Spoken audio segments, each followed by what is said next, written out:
Alright, when we have a stepped eave, we're most likely going to have to create a short course. This is what we want to do. So go ahead and bring your panels around the top here, and then I can go ahead and work my way down to figure out where my bird stop is.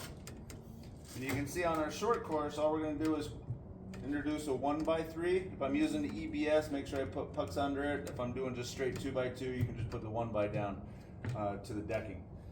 So our short course is going to be created with that 1x. So we have a 2x2 and a 2x2 at the bottom. Figure out where my bird stop is going to be, and then we'll do the following steps. So once we figure out our coursing to keep everything straight, we can go ahead and come put those panels down, fasten those as normal.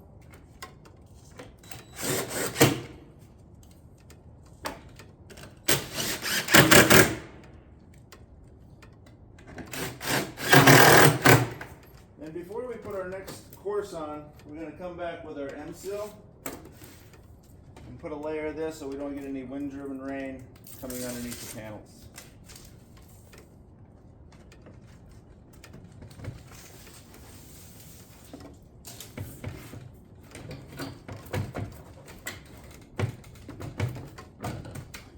And then we're going to go ahead and just bring our next panel tight to the 2x2 here and let it overhang over that 1x4.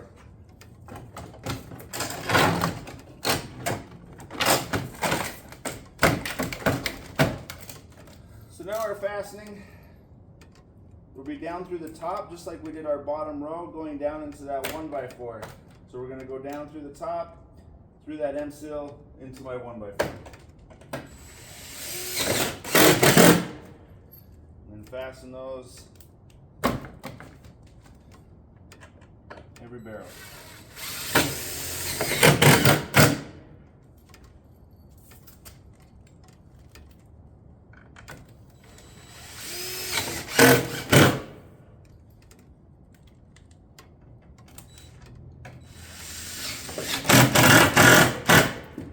It'll be ready to do our caps. Alright, so once we get all our panels cut and bent up our 2x2s, we'll go ahead and do our caps. So just bring your caps up like we do a regular rake. Then our last piece, we're going to go ahead and notch out where it's going to run into the fascia on the step. And then we're going to notch our panel and flatten this out where the cap will fit underneath. So now I can go ahead and just take that and put it underneath the cap, keep all that water going the right way, and then we can come back and fasten that cap into that 2x2.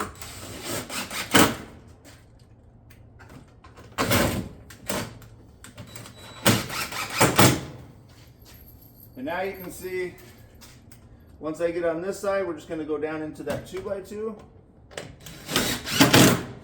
And then on my fascia, we'll go down through the top like we do our bottom row.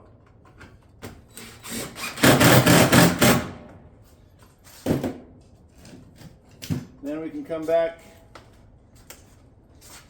with our caulking, and we can go ahead and caulk along this side, and then take my granules and touch that up. Now remember, anything through the top, so on top of my panels or my cap, I'll have to caulk and chip as well. So make sure I caulk all of those fasteners, and anything going through the top on my bottom row, caulk those, and then go ahead and chip those as well.